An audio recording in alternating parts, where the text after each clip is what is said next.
Hey, what is up everyone? Hope you're all having a wonderful time.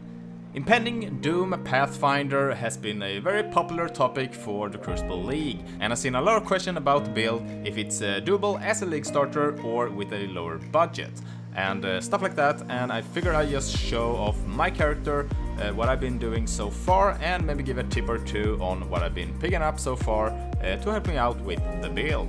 And most of the gear I'm using is pretty bad, and I've been obtaining by myself with just a few exceptions and been blasting through tier 16 maps with ease. And just before we jump into it, the build was inspired from Steel Mage, and I believe he got it from a guy called Void241 on YouTube, and I put a link to him and his video about the build if you want to go and check it out. And this video is not going to be a build guide, but more of a showcase and hopefully help you to get started on a lower budget. So quickly, how the build works is that we link Impending Doom to a curse that we self-cast, and in this case Despair, and combine this with the unique club Vixen entrapment, we forcing the curses to expire by overwriting it with more curses. Vixen will proc all curse socketed in it whenever you use a cursed skill, and this will then immediately overwrite your Impending Doom curse. The build focuses on poison stacking, and by using Spell Cascade we make it so we can also overlap on enemies for tons of poison stacks. So that's the short version, and if you want to know more, I do recommend you go and check out an actual guide for the build. So I started this with around 25 Chaos Orbs invested, and at the current state I have not even invested over a Divine yet.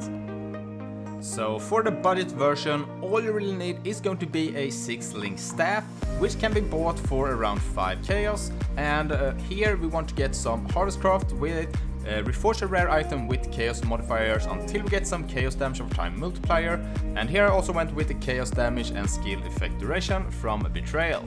The Vixen gloves is another thing that you will need, and this while recording was around 7 Chaos Orbs.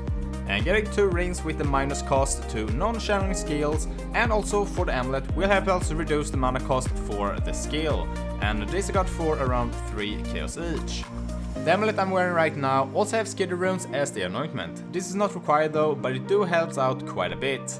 This making it cheaper to cast our skill, and we also get increased area of effect for curses for an easier time overlapping the skill. I ran without this for a long time and it worked pretty well. The anoint costs 1 opal cent and 2 silver oils, so it's not too bad of a cost, around 30 chaos, but I would recommend getting it as soon as you can. The bows I bought with Onslaught on kill for around 5 chaos, and this is not required though, more of a quality of life. Lightning Coil is a unique body armor that will make it so we get a bit tankier, with the 50% of physical damage from hits taking as lightning damage. It's a pretty cheap one to get, and you also don't need to have any links here as well. Having our resists up, and also while using a Topaz Flask for less lightning damage taken, synergize very well with the body armor. For the belt we got one with some cooldown recovery rate, and this will boost the DPS for the build a bit. Important here is to get the energy shield while rare and unique enemies is nearby. This combined with Eldritch Battery makes it so we don't have to worry about the skill cost while we're facing rares and bosses. Huge quality of life, I wouldn't try this build without it. And next thing is going to be the setup for your flasks, and it's still possible to run this without them being automated, but it's going to be a big quality of life, and I do recommend you to set them up as soon as you can. This cost me around 5 chaos per flask, and depending on if you want to buy them finished or do them yourself, the price of this can be more or less. And a big reason that you want to get them automated is because the flask master here that will recover 4% of your life when you use a flask. So this combined with us reaching full charges will then heal us, and also getting gain charges on them here also helps greatly with achieving this. And this build also using clusters, but they are not needed to get started.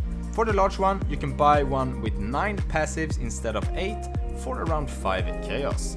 And the only one that you would actually want for the medium one is going to be with the mod Septic Spells, so we can get ourselves to the poison hit cap. But as I mentioned before, not required.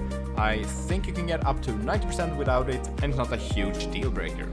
Alright, thanks for watching. Hope this might help you out a bit if you have any problems with the build or just wanted to try it out with not having to invest a ton of currency into it. The build overall got a lot of potential and I'm going to keep playing it and hopefully make a proper guide on my version of the build once I do get to a more finished state. I'll put the current PoE in the description if you want to check it out, and also if you do have any other tips for the build, feel free to share them so others can take part of them. If you got any other questions, I'll happy answer them as soon as I can. Don't forget to like and subscribe, and I'll see you in the next one. Bye!